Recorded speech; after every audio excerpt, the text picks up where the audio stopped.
welcome back to the Pokemon Trading Card Game Nationals for Australia in 2016. My name's Ellis. And I'm Paul Coletta, so we're here to commentate. Sorry, we're bringing you round 4 now, so we've already had 3 rounds of Pokemon Trading Card Game. We're going to bring you round 4 between Cale V, a player from Western Australia, and Nathan Nguyen, a player from New South Wales. Right, so let's talk a bit about the players since they're still setting up. Nathan Nguyen is a player from New South Wales, like Ellis mentioned. He's usually stayed within the New South Wales and Canberra regions as far as travelling to tournaments is concerned, but he's done pretty well in most of the tournaments he's gone to this season. And I guess we've got a couple of major accomplishments. He's made top 2 at the Canberra Cities much earlier this year, and he's also achieved top 8 at the Sydney Regionals. Now, he's today actually playing a Greninja deck, very similar to what he played at the Sydney Regional Championships. However, I think he's probably made a few updates given the new set. Cale, on the other hand, is from Western Australia. He's part of the WCPL, so West Coast Pokemon League. He's one of the founders. Cale actually went to Worlds last year, so 2016. I don't know that he made day 2. He might have made day 2, but didn't progress to a top card, I believe. I think he was just shy of day 2 last year. But this year he's followed that up with earning 220 championship points. So he's earned his invite again, and he will be going back to San Francisco. Yeah, absolutely. So it'll be interesting to see how he goes today. He is playing a metal deck, much like our previous round Samir. I think there may be a few differences in the deck list this time around, though. It'll be interesting to see how the matchup plays out. Obviously, we don't have Mega Ray this time. Like I said, we've got Greninja. So I think did they just call out that it was ready to go? Oh, fantastic. So they'll be setting up, obviously, and we'll start to see the first turn shortly. I think what will be interesting to see is, in terms of the Genesect, what breakdown of Genesects he has. Sorry, not Genesect, Greninja. Greninja, right. Greninja. Which let's start with G, he's playing. Yes, that's true. Yeah. Whether he's going more with the Shadow Stitching one or the Water Shuriken one. Right, so I think a lot of players, more recently at least, have found the Breakpoint one, which would be the one that uses that Shadow Stitching attack, to be their favourite Greninja, I suppose. The one with the water, so oftentimes the split tends to be that they have 3 Greninja from Breakpoint, and they have 1 Greninja from the XY set. Now the Greninja from the XY set, it does play a role. It has the ability Water Shuriken. Once during your turn, before your attack, you make a discard of water energy, and that allows you to put 3 damage counters on one of your opponent's Pokemon. Now it's very similar to the Greninja Break that has come out in Breakpoint as well. That has the giant Water Shuriken ability, but the difference is it has to be active to use that ability. However, it deals 6 damage counters to one of the opponent's bench Pokemon. The other thing is that Breakpoint Greninja, it has 2 attacks, but they're both very useful attacks. So Shadow Stitching actually stops the opponent from using abilities in the next turn, deals 40 damage for 1 colorless energy, but that's alright because generally you're only attaching 1 energy, since the second attack, Moonlight Slash, does 60 for 1 water energy, but then you can do 20 more if you retrieve that water energy. So having a look, Nathan just mulliganed, which means he didn't get a basic in his starting hand, so he has to shuffle back in, redraw his starting hand, and Cale can opt to take another card at the beginning of the round. He's actually mulliganed twice now.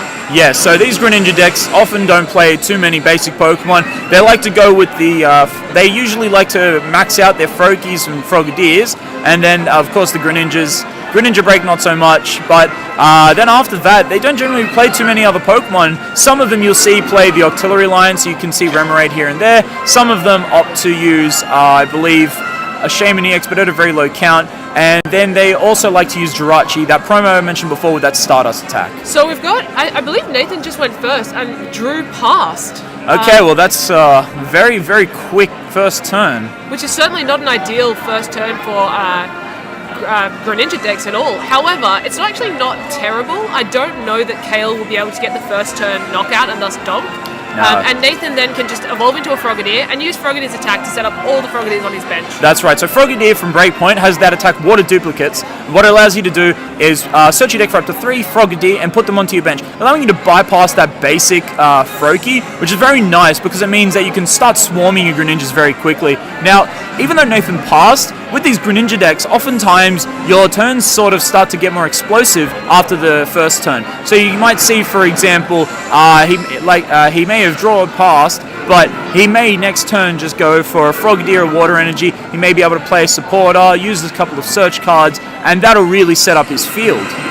So what's Cale looking for in his first turn? It's to get lots of Bronzors down and just to get his field set up so that in later turns he can have all those support Pokemon out and just start putting a lot of energy onto his Genesect EX. Yeah, absolutely. So like Nathan, Cale is looking to set up his non-EX support Pokemon, although I suppose in this case Greninja is not only the support but the attacker. And how relevant do you think that Shadow Stitching attack is in this matchup? Right, so this is interesting because this is one that had a ruling made to it recently. Shadow Stitching, obviously it'll turn off the Metal Links, it'll turn off Drive Change, and while it won't be as relevant, I imagine, it can also turn off the Mighty Shield from Aegis/EX. Now the Drive Change is relevant because if that Genesect gets stuck active, they can't just put a Float Stone down, use Drive Change, and pick it back up and put it elsewhere later on. Now the big deal is actually Metal Links, of course. It's an ability. If Shadow Stitching turns that off, they won't be able to accelerate any energies for that turn while Shadow Stitching is in effect. However, these Metal decks did recently receive a new tool in the Bronzong from Fates Collide. Now that's got the ability Metal Fortress, which says prevent all effects of your opponent's attacks, including damage done to your bench Pokemon. So if Nathan were to be able to use that Shadow Stitching attack, but Cale had that Bronzong from Fates Collide on the bench, it would protect any of his bench Pokemon with abilities. So that would mean he can still use Metal Links, although if there is a Metal Links Bronzong active, he won't be able to do that. So having a look at Nathan's turn now, he actually has done just that. He's evolved into a Frogadier straight away. Yep. And he'll be able to use that attack to get multiple Frogadiers onto the field. Alright, so it looks like Nathan's got a pretty strong start. I know it doesn't look like he's done too much, but for Greninja, all they really need are those Frogadiers, and then once they hit a supporter, they're usually good to go. Essentially, yes. And then you can just evolve into multiple Greninjas and get all those Water Shurikens off. Giant Water Shuriken. You know, it's a pretty powerful position to be in. Yeah, absolutely. Now, like I mentioned previously, these Metal decks, they can play AZ from time to time. They usually like to do that because of that combination of Genesect's Drive Change and then using Metal Links to put back any Metal Energies that were discarded by AZ. So if Nathan is unable to take a one-hit knockout in one turn with Greninja and with using those Water Shurikens and the Moonlight Slash, he might find himself in a bit of a predicament if Cale is able to respond with an AZ and either take a knockout or at least deal heavy damage to a Greninja. Yeah, definitely. And it looks like Cale's actually getting a fairly decent start now. He got going a little bit. He still only has that one Bronzong though, which could be a little bit of a problem. Yep. But my concern is that Greninja won't be able to do enough damage to really overcome Genesect. Quite possibly. However, Greninja absolutely loves to see those Shaman EX on the field. That low HP, that giant Water Shuriken ability, it's easy bait for the Greninja decks to take them out. And not only that, without only one Bronzong on the field, they take that down as well. Cale really has a bit of trouble setting up another Genesect because if he discards the energies to knock out that Greninja, he's got nothing to work with in the next turns. So let's talk about Greninja Break for a second. Yep. So how many Greninja Breaks would Nathan be playing in a standard Greninja list? Well, it's a bit tough to tell. Some of them play 3. I think 3 has been the more popular count. Some do play 2. The most recent Nationals champion from Mexico, Pablo Meza, he actually only played 2 in his Greninja Break list. But I feel like there is an option to play 2 or 3, depending on, I guess, how you feel your deck will run. Do you think that playing 3 is going to be important to get them whenever you want? Or do you think 2 is enough and you can be able to cycle them? So let's have a look at what Nathan's doing now. So he's played a Rough Seas. Rough Seas is an amazing card. You can take 30 damage off each of your water Pokemon. Yep. Once per turn. It's just like a healing card that stays in play. Yeah, absolutely. Now, he's probably done it to get rid of that Skyfield. As we saw, Cale only has one Bronzong, but the rest of his bench is filled with the EX Pokemon. So the less Bronzors he's able to be to get into play, the better it is for Nathan to be able to just start dealing with them. As you can see, Nathan has played quite a few Search cards. He's got those 2 Dive Ball, he's got that Level Ball, so he's already re-flooded this field. He's got 2 Greninja out. I expect we'll probably see Greninja Break next turn, but right now he's only put down 1 for the turn. Although some of these Greninja decks can play cards like Evo Soda and Wally. Now, Evo Soda won't work if you just evolved a Pokemon. Wally, on the other hand, will, but at the cost of using your supporter for the turn. So, depending on what we see there, we might see Greninja Break or just a Moonlight Slash, as he's done here. Talking about his supporter for the turn, you might think that Cale is in an advantage because he's taken a prize already. However, Greninja often likes it when the opponent's taken a prize because it lets them play the new supporter card, Ace Trainer. Yeah, so, I mean, they did also just get N back. Now, that N card allows you to like we saw, shuffle both players' hands into their decks, draw cards equal to the amount of prizes left. Now, Ace Trainer was a previous card from Ancient Origins. Before N was back in the format, if you were behind on prizes, you could play the card. The opponent would get 3 cards from their shuffle in and draw, whereas you would be able to retrieve 6. Now, that can be beneficial right now, since early on in this game, when he has less cards taken out of the deck, it can make it a bit more difficult to keep drawing, but N will have its benefits over the course of the game. Definitely. Now, it looks like Cale's really setting up his board quite well here. He's got quite a lot of energy on his Genesects. Again, only 1 Bronzong. Well, he's put 4 energy on that active Genesect, so he's, I think, going to try for that Fighting Fury Belt if he's capable of retrieving it. On the other hand, he does have a Genesect with an energy on the bench, so he can slowly retrieve those energies. He's going to take that knockout on the Greninja, because I think he might be expecting that there's a possible knockout on the way. But if Greninja Break comes, there it is. Greninja Break comes straight into play, and there's an N as well. So Cale. Excellent response from Nathan. Yeah, definitely. So these Greninja decks, as Ellis mentioned, they do go behind on prizes a bit. Now, it's not ideal for them to lose so many, I guess, Greninja pieces, but they do usually play those retrieval cards like the Sacred Ash or the Super Rod in order to get them back, so they will be able to slowly build them back up. And eventually, the plan is they just overrun. Now, with 1 Greninja Break in play and 1 Bronzong on Cale's field, I say it's very doubtful we'll see a knockout next turn. What do you think Nathan's looking for off these 6 cards? A Water Energy, to be sure, because that'll allow him to use Giant Water Shuriken and take the knockout right now on that Greninja Break. On that Genesect EX. However, if he's able to get the Greninja from XY, he can and a Water Energy, he can utilize just that one to put 3 damage counters on Genesect EX and save that Giant Water Shuriken for later if necessary, or put it somewhere else if you're able to retrieve 2 Water Energies. Yeah, definitely. I mean, if we have a look at Greninja as well, that Shadow Stitching attack, it's going to prevent Cale from getting energy back onto his other Genesects, because it's going to shut off Metal Links. Yeah, absolutely. So the Greninja Break being active, 170 HP is really tough to deal with, and you only get 1 prize as well, so it's a pretty unfortunate trade for Cale. I mean, he's able to deal with it. Genesect does have that potential to work against those single prize decks, but again, losing all the energies and then having Shadow Stitching pick apart your Bronzongs because they're just sitting there. It's going to be pretty tough. So if we have a look at how that turn played out, it doesn't actually look like Nathan got the energy and was able to take the knockout. Yeah, that's absolutely right. So Cale here, there's that Fighting Fury Belt. That will hit 170 damage. And Nathan's going to be on the back foot here, unless he can follow up with a Shadow Stitching and possibly a Water Shuriken from that XY Greninja, assuming he does play that. It would be very difficult to see him get back into this game right now. The only saving grace, I guess, is if he is playing one of those Water Shuriken Greninjas, is that he will be able to use that to take a knockout on the bench to Genesect. Yeah, absolutely. Unless you can see in Cale's discard pile, right at the top is that Hex Maniac. So looks like Cale's actually opting to not take the knockout there, and that's an interesting play, I feel. He did, again, stop that Giant Water Shuriken ability from being used this turn due to the Hex Maniac, so Nathan won't be able to take that knockout and potentially give Cale another turn to just use that AZ card, remove the Genesect from the field, and then Nathan's efforts would be for naught. This could be a reaction to N.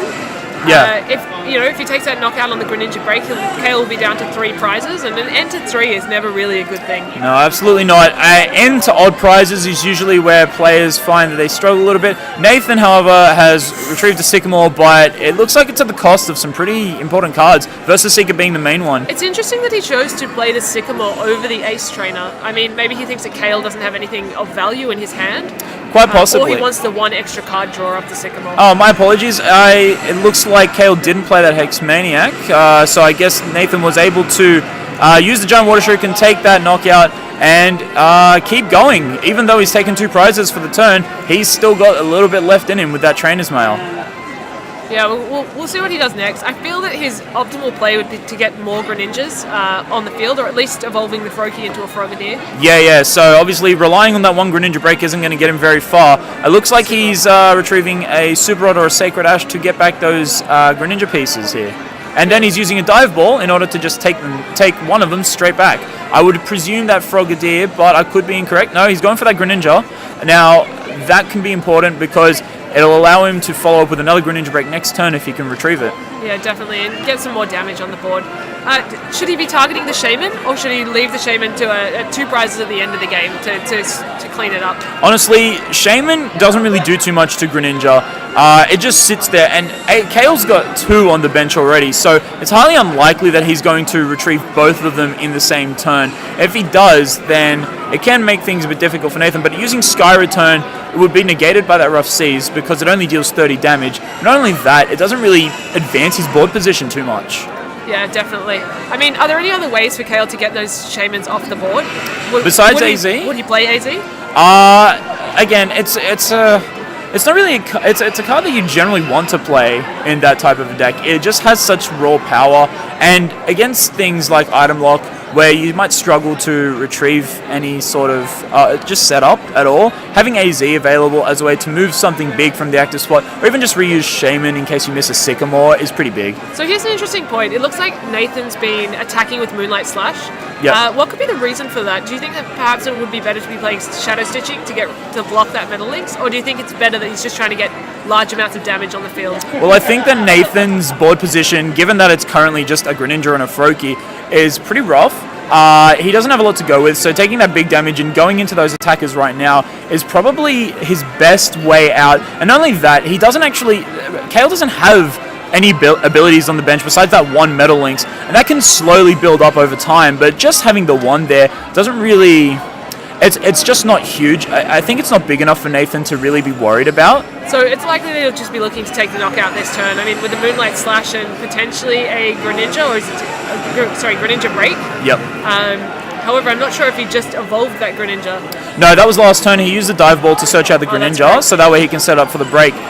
Since he can get that Frogadier out at any time, honestly, and start setting them up while he's attacking. So the only other concern there is the Fighting Fury Belt. Yep. It's going to make the math a little bit more difficult for Nathan. So you'd think that, but the great thing about Giant Water Shuriken doing 6 damage counters and then Moonlight Slash dealing 80 damage is that it hits exactly 220, which is really perfect. It's exactly the amount of hit points that Genesect EX has total. Yeah, with that Fighting Fury Belt. And then losing that Fighting Fury Belt will be a big deal for Cale because it means that he can't just discard 1 energy to knock out a Greninja or discard all 3 and take down a break. So I think it looks like Nathan just played the Ace Trainer. Yep. Which, again, very powerful card if you're behind in prizes. Mm-hmm. Yeah, so Nathan's going to 6 cards. Now, I could be mistaken. It looked like his hand was pretty empty. I wonder if using Sycamore there would have honestly been the better play. Cale going down to 3 cards might not be too bad for Nathan, just so that way he can stop him from setting up too many other Bronzongs. But again, I think Nathan really wants to advance his board position a bit more. And just Cale is then sort of relying on having a Skyfield and also the Bronzors in hand. So, I mean, off 3 cards, you've got to get pretty lucky to get the perfect combination. Yeah, I'd say so, but Cale's gone through a few cards now, so it's more likely he's going to start hitting the things he needs out of those Ace Trainers or those ends. Yeah, definitely. Well, we'll just have to wait and see. It's a bit suspenseful. He's kept his cards down, but... Yeah, sometimes these decks can take a little while. There's a lot of those search cards, Dive Ball, Trainer's Mail, Level Ball. All of them like to search and shuffle, and because they're item cards, you can play as many as you want in a turn, so... I mean, Dive Ball and Level Ball you can usually get away with playing at the same time if you make it aware to your opponent, but Trainer's Mail is always a tricky one. Well, it looks like we just have the Moonlight Slash for the 80. Yeah. So he did... I would say that he whiffed the knockout. Yep. But it's still a powerful attack to have done. I mean, it puts an immense amount of pressure on that Genesect EX and an immense amount of pressure on Cale to get something else set up. Yeah, true. Now, it looks like Cale did manage to find a second Bronzong off of that Ace Trainer.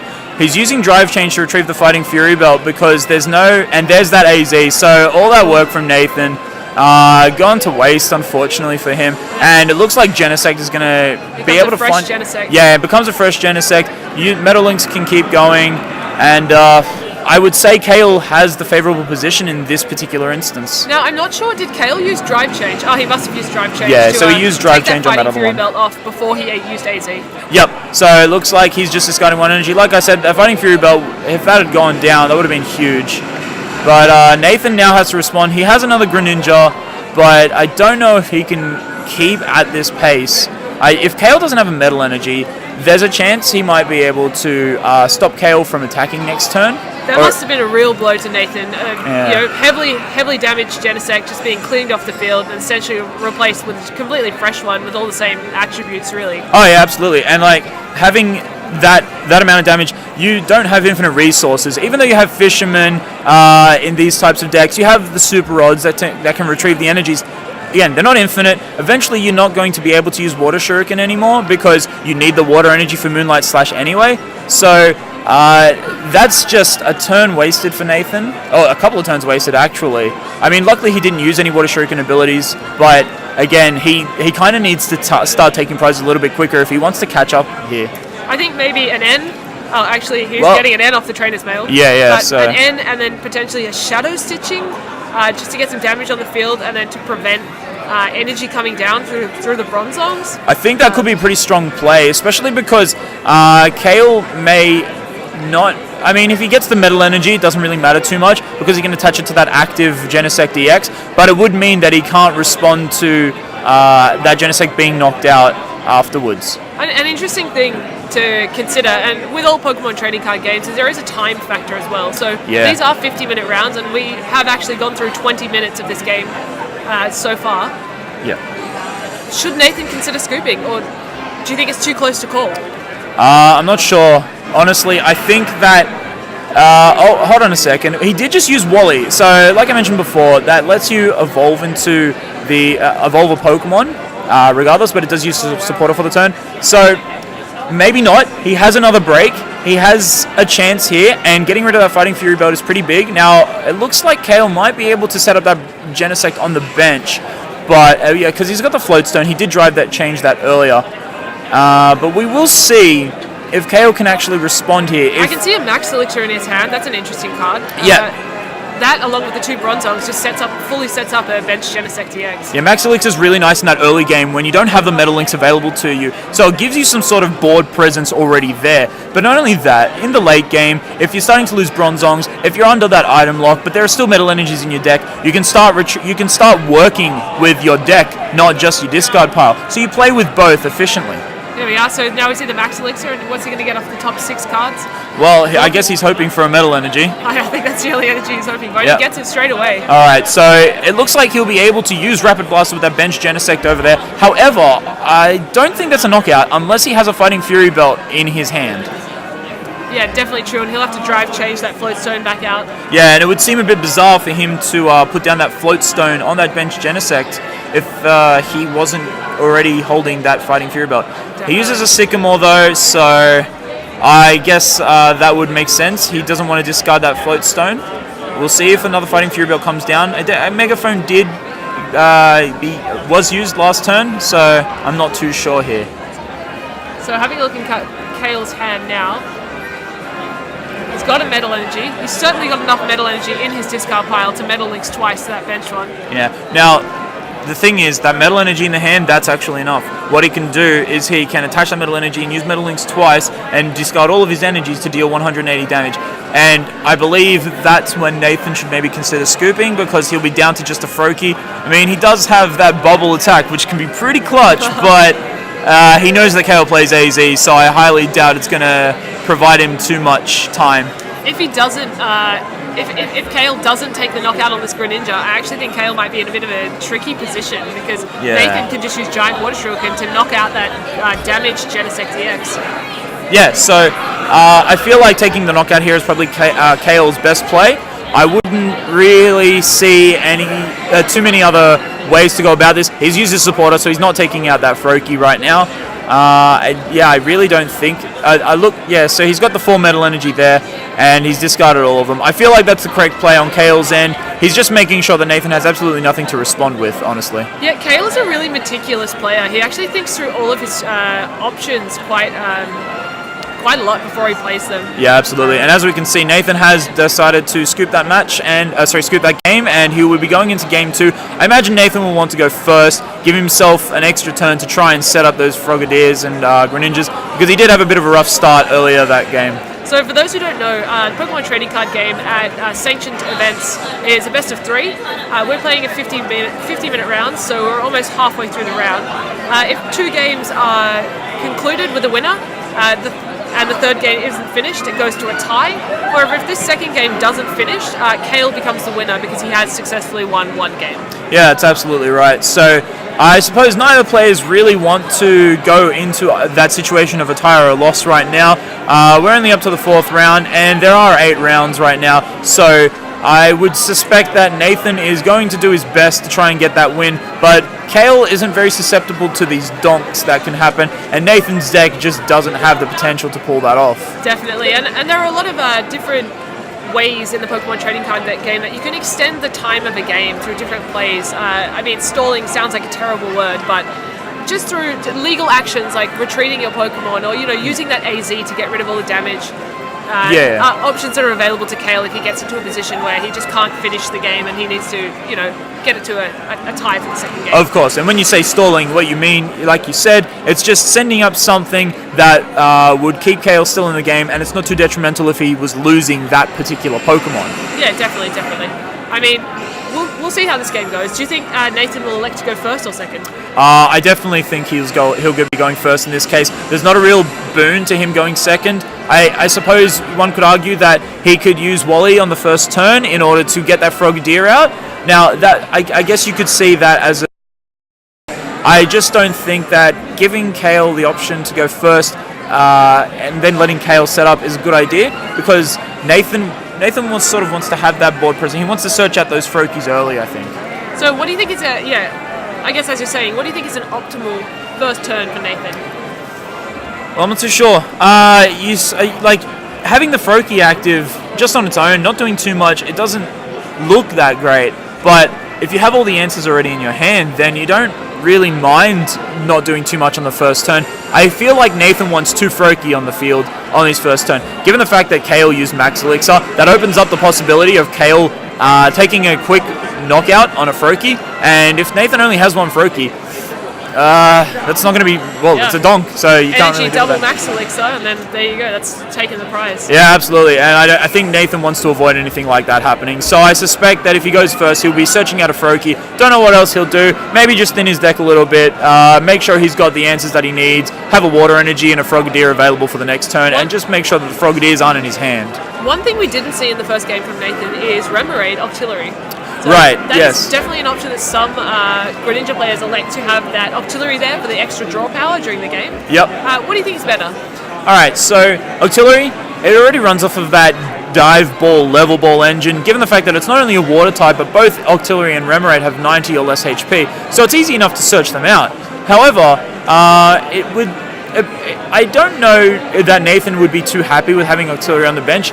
If you look at all the Greninjas, the ones from Breakpoint have a free retreat cost, so that means they can move around as they please, whereas the one from the XY, which we didn't see from Nathan, so I'm not too sure if he's playing it right now, that has a 1 retreat cost, which means while it's not ideal to attach, if it ever got stuck active, a simple attach and a retreat would do the trick. Octillery has 2 retreat costs. Now, Nathan might feel, as you can see, Nathan is really hitting those mulligans. Let's just touch on the mulligans for a second. So, mulligans are interesting because you would think that drawing extra cards would actually be highly beneficial in all situations. Yep. But if Cale's looking at his hand and he actually sees a Shaman there, you don't want to clutter your hand with cards that you're not actually going to be able to play straight away. No, of course not. It's something to weigh up. So do you think he'll elect to take the 2 extra cards, or do you think he might, I guess it depends on what his hand is. Look, I think that Cale really... if he has cards like Ultra Ball in his hand, Battle Compressor, things that he can use straight away without any big detriment, he wouldn't mind starting with those extra cards. See there, he's got the Ultra Ball, so those mulligans probably wouldn't have mattered too much. On the other hand, if you're in a position where you can see your hand and you know that you don't have anything to work with, those mulligans can potentially benefit you, or you can hit something crazy like a Shaman and yet another card that's stuck, like a Lysandre or an AZ, I suppose, where there's nothing really to work with. So it's luck of the draw, really. Definitely. So, I mean, looking at Nathan right now, he's having the optimal start that he could ask for. Yeah. Cale, on the other hand, starting Aegislash. I mean, he plays Floatstone, but Aegislash is just a pointless card in this matchup. Yeah, of course. I mean, Aegislash, it can deal 100 damage, which means it lets it take on the Frogadiers. However, because it doesn't discard to deal extra damage and it only starts at base 40, there's not a whole lot that it's really relevant for. and unless Nathan played something like Splash Energy, which is a special energy, and then elected to not use Moonlight Slash, elected to use Moonlight Slash with that Splash Energy, it's not really doing enough.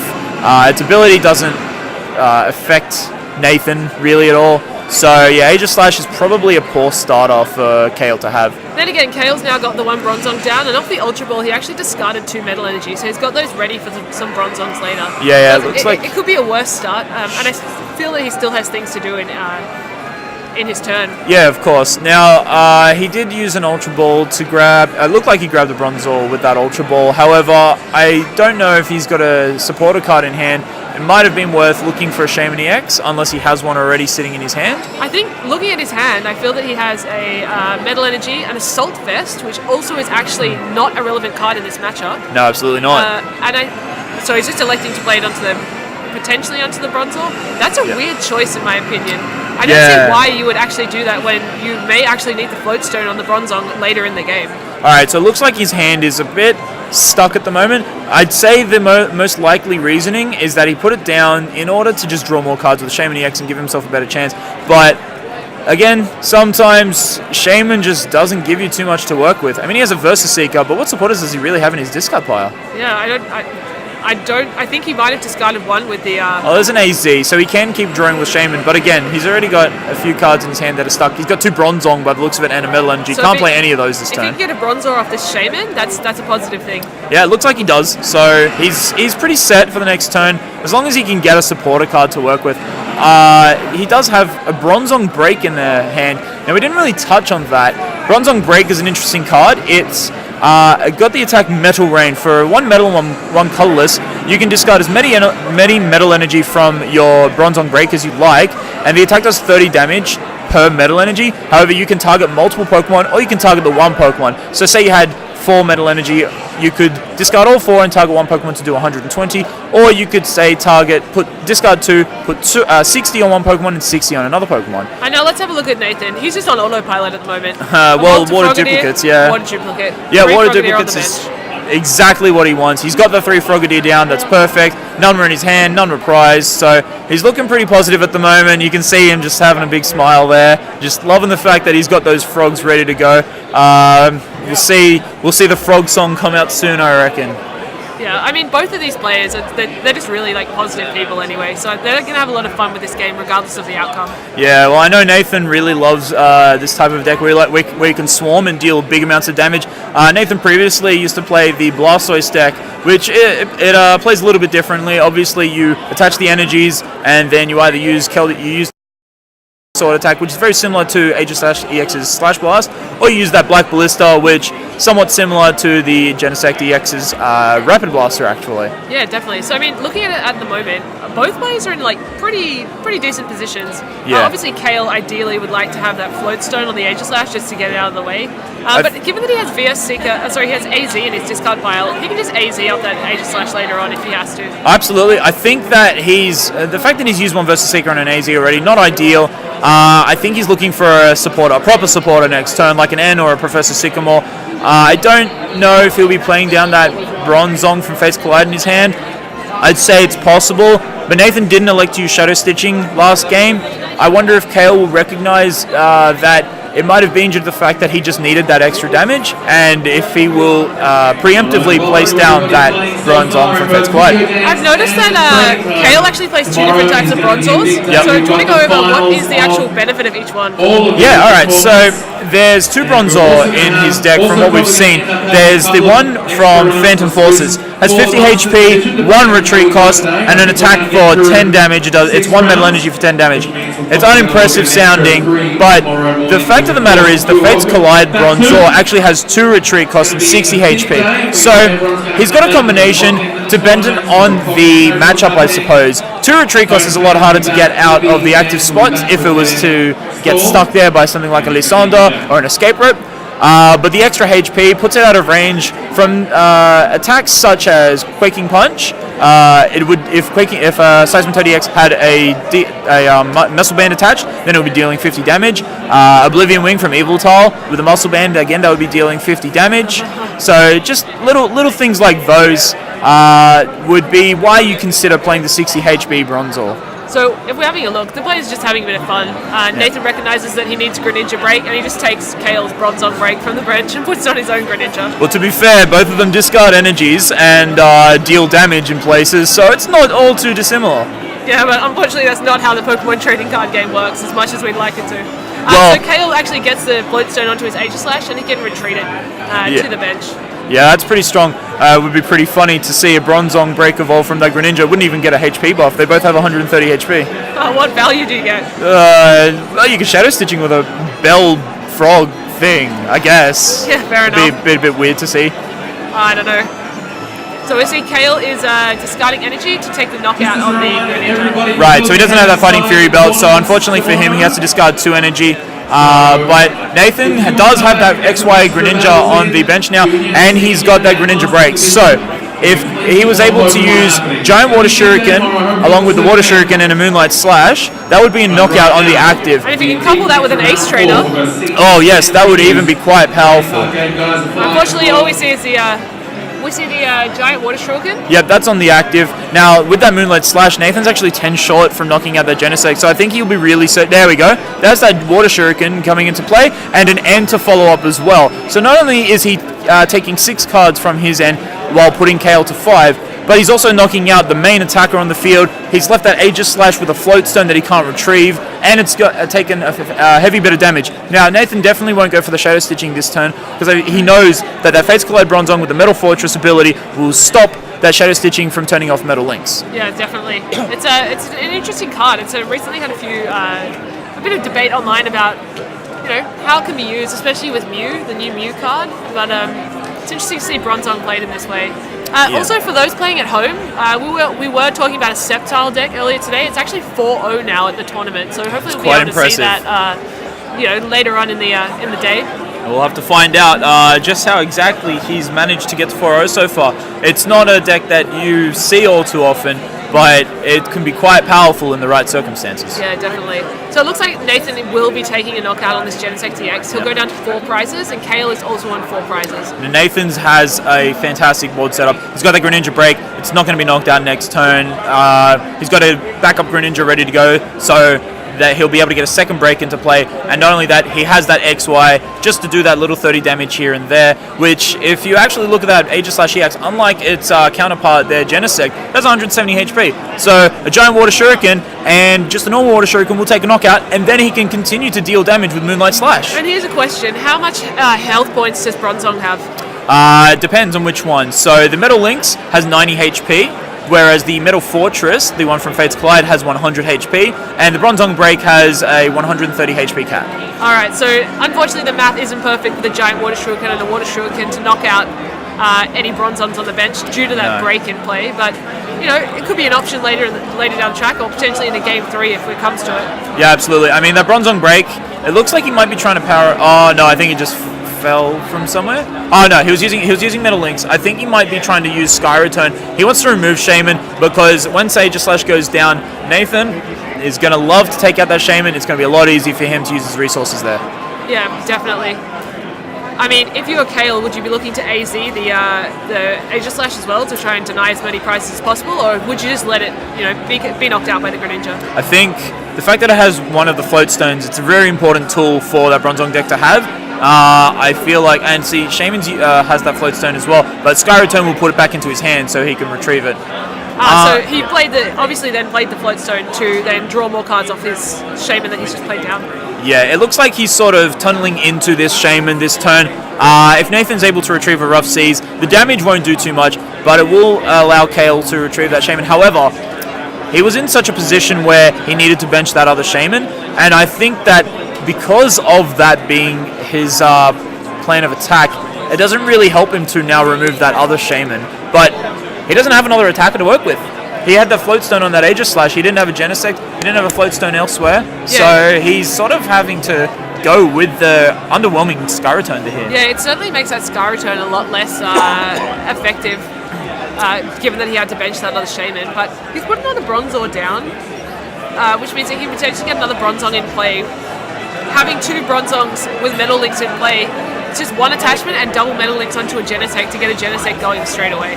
Yeah, absolutely. Although, Cale putting that 1 Metal Energy on the Bronzong break, it seems harmless, but what it means is that if he ever knocks out enough Greninjas, and Nathan has to start putting Frogadiers back into play, he can potentially just drop a lot of damage and he can knock out that Froakie, for example, with just 2 discarded Metal Energies, and then if he has 4, or if he has 5 down, that could be a Frogadier and a Froakie. If Nathan was forced to bench a Jirachi, if he was playing that, for example, then that would be another 60 HP Pokemon that's a liability. So having that Metal Rain available is pretty nice. Now, if I'm not mistaken, Cale played a Hex Maniac there, so that would force Nathan into a position where he can't take a knockout on that Aegislash this turn. And then, like you were saying earlier, maybe he wants to AZ, so maybe he wanted to wait, take as much damage as possible on that Aegislash, and then waste it with the AZ. Yeah, which is definitely a very, very smart play by Cale. It looks like Nathan has elected to level ball twice, once for a Froakie and one for a Jirachi. So there we go, we do see that promo Jirachi.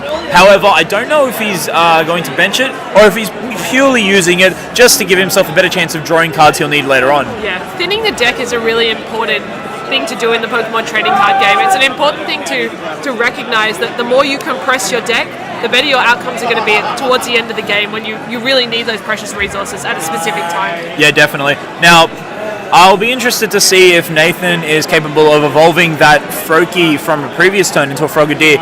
If not, we may see Cale bring that Bronzong break in and take a double knockout on 2 Froakie. I'm a little bit concerned here that Nathan needs to start picking up the pace of his game. There's only 10 minutes left. If Nathan wins this match, very unlikely that a Game 3 will resolve. Yeah. Nathan needs to hurry up, essentially. Well, you see, the problem with that is that because Greninja and Greninja Break are the main attackers, Greninja Break is effectively a stage 3, which is something unprecedented in this game until this year, basically. And Cale's deck sort of relies on those Metal Links as well. So unless if this game finishes with less than 5 minutes remaining, it'd be tough to see Cale take enough knockouts in Game 3 in order to actually resolve that match. It'd really just come down to whether or not he could dunk, I believe. Yeah, and I don't think Cale's relying on that. And there we see a Float Stone and the Assault Vest gone. Now, I don't know if I agree with that play, just because the fact that the Float Stone's gone, I mean, sure, Cale loses that pivot point that he was using Aegislash for, but it does mean now he can use AZ without, I guess, having to put himself in that position of that pivot point. Now, to be fair, also, it gets rid of the Assault Vest on the Bronzong, which means it's no longer a stalling option. Well, the Assault Vest never really did anything in the first place, unless Nathan, again, plays those special energies. Well, it blocks the potential to put down a Float Stone. That's true, yeah. So I feel like that Megaphone might have been poorly timed. He might have liked to have waited for a Fighting Fury Belt or 2 to be dropped, but there may not be a better opportunity. And again, if he's thinning his deck now, the Greninja breaks, the Greninja decks, when they have 2 breaks in play, it's tough to keep up with them, honestly. Yeah, definitely. But again, Nathan needs to pick up the pace and start taking prizes. He still has. So he's a little bit short on that one, but yeah, this could be Cale's opportunity to play the AZ and get rid of all of that damage and have to make Nathan have to start again, essentially. True, but the one thing I suppose about playing AZ here is that it doesn't advance his board position, and he's got such a large hand from picking up the 2 Metal Energies and the Float Stone that Shaman that he put back may not provide enough draw power to do anything relevant. So even if Cale does take that Metal to knock out the 2 Froakies, I don't know that we'll actually see Cale really advance his board position all too much. And if he loses Bronzong Break, that's the one with the Metal Links at the moment. So if Nathan's able to use Water Shuriken, Giant Water Shuriken, and a Moonlight Slash all in the same turn after that Metal Rain comes down, Nathan's not only getting 3 prizes there, but he's also removing his energy acceleration and his one potential attacker. Well, AZ for 7 minutes, right? Yeah, absolutely. So we'll see how Cale manages to deal with the situation, I guess. Again, Nathan does have to take 3 prizes, so as long as Cale has 1 prize, shall I say, liabilities on the board, it's going to be a little bit hard for Nathan to take those prizes. Alright, well, here's a fun little thing though. If that Bronzor from Phantom Forces, that doesn't evolve into Bronzong this turn, there's a potential for Nathan to actually win the game. Because he has the 2 Greninja breaks, he can use the Giant Water Shuriken to knock out that Bronzor, and again, this is all banking on whether or not Cale does take that Meta Rain option. If he does, then Nathan can use the 2 Greninja breaks. He can use 1 Giant Water Shuriken, retreat into the other, use the other one to put 6 on the active Bronzong after he's knocked out the bench Bronzong, use that little Water Shuriken to take the knockout on the Aegis Slash, and then use Moonlight Slash for the last prize. Just take the 3 prizes in one turn. Yeah, well, that'd take 4 prizes. I think Nathan might have 4 prizes because he only knocked out a Genesect earlier, I believe. Again, though, Cale is going to move that Aegis Slash. I doubt that he'll leave that Aegis Slash in the field as is. Yeah, but nothing's safe from Water Shuriken. They can hit anywhere. No, but he could AZ it from the field. Oh yeah, absolutely. If he purely retreats it, then it's still in harm's way. That's why you don't see too often the Greninja decks playing the Lysandre card, because they have the capacity to hit the bench almost at any time. Yeah, no one's safe from Greninja. Alright, looks like we'll be down for a minute, folks, but we'll pick that up as soon as we can. Alright, welcome back, guys. Back in game 2 of round 4. There are only 3 minutes left. Nathan needs to take the win to make sure that this game is a tie. Now, if we just have a quick look there, it did seem like Nathan was able to take that double knockout we were talking about earlier with the Aegis Slash and the Bronzong. So, I wonder if we'll even see... okay, so so I wonder if we'll see Nathan be able to take the game next turn. With 3 Shaman EX on Cale's board, it might be pretty tricky for Cale to keep in the game. He's playing N, so Nathan is going to be put in a bit on the back foot there. But all Nathan really needs are... he has 3 prizes left. So what Nathan needs right here will be something like that Fisherman card and possibly a Muscle Band if he plays that. It's really a bit tricky here because Nathan can use those 2 Giant Water Shurikens plus the Little Water Shuriken and then Moonlight Slash. That would allow him to knock out a Shaman EX, but I feel like he'll need to target down that that Bronzong there as quickly as possible. I feel like given 2 or 3 water energy, couldn't Nathan then Little Water Shuriken, the active Bronzong? Yeah, he can also do that. Giant Water Shuriken, the active Bronzong. And then use the Giant Water Shurikens on the Shamans. Yeah, and attacking the Bronzong, taking 3 prizes. Possibly do that. However, the Bronzong at the active has a Floatstone, so I'd say it's highly unlikely that Cale keeps it active. I'd say it's more likely that he sends up the Genesect and just hopes for the best. But once again, if he sends up the Genesect, Nathan can potentially knock it out. Using Greninja Break, yeah. Using 2 Giant Water Shurikens. Oh, so he's left it active. Alright, so if Nathan does have 3 energies, that would probably be the game. He just needs that Little Water Shuriken, there's 2 big Shurikens, and then, he needs 4 energies because he needs the 4th to actually attack. So that's true. Yep. So Fisherman? Yeah, so Nathan is going to, I guess, be frantically searching for that Fisherman card if he has it in his deck. Or in his discard pile with VS Seeker. Yeah, that's also true. Alright, there's one. So that's that big one that we saw there, the Giant Water Shuriken. There's that energy retrieval. So if he has, so there's one. He takes 2 prizes, and if he gets a water energy here as well, Lysandre. All right, so he's dragging up that Shaman EX. It'll be interesting to see. Does he have the capacity to knock it out? He just takes a Moonlight Slash. He's just doing a Moonlight Slash. So Cale here, he has to get that. He has to use AZ basically, or he has to use Hex Maniac and. But let's be honest, even if he does do that, how could he prevent a knockout next turn? I don't know, honestly. And with only 45 seconds remaining in the round, I think we'll see Nathan take this game, but then that'll take it to a tie, unfortunately, for the 2 of them. Remembering that when the time runs out, there are still 4 turns left in the game, so the player who's currently having a turn and then 3 extra turns. That's right, so Nathan needs to take 1 prize. 80 damage on it. I'd say it's quite difficult for Cale to come back from this. Definitely. I'm not really sure what even options are available to him at this stage. So I think Cale might try and... I mean, he could use AZ on... he's going to retreat and put a Fighting Fury Belt there. That's pretty good, but... It's not enough. It may not be enough because... as you said, Greninja Break can just target the bench, and 1 Giant Water Shuriken, that Shaman is gone. Yeah, absolutely. Or Versus Seeker, Lysandre, and use Moonlight Slash to take the last prizes.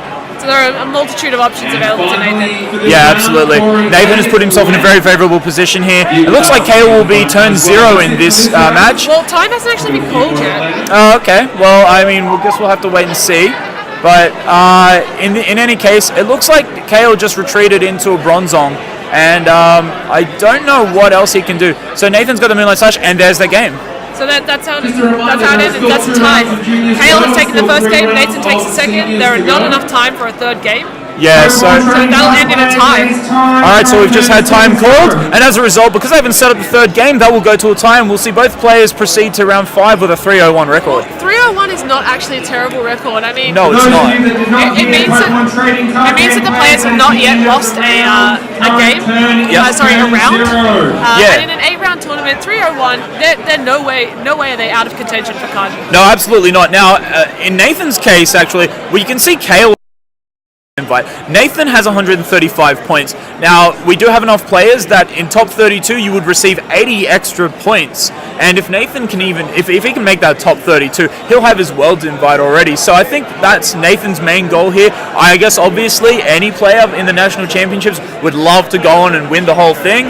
But if Nathan gets that top 32, I think he's pretty happy, honestly. Yeah, in an ideal world, we'd like to all win nationals, but it's not going to happen. But I think with Nathan, just winning 1 or 2 more rounds, he guarantees himself that World's invitation. I would say it puts him in an incredibly strong position there to receive those extra points he needs for the World's invite. But I think Nathan would love to try and get to top 8 as well, because it'd be his first nationals top cut.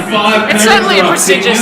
Yeah, absolutely. Event, and that'd be a great result. All right. Well, I guess we'll take off for now, but we'll see you guys in the next round, hopefully. No, we're not doing any interview.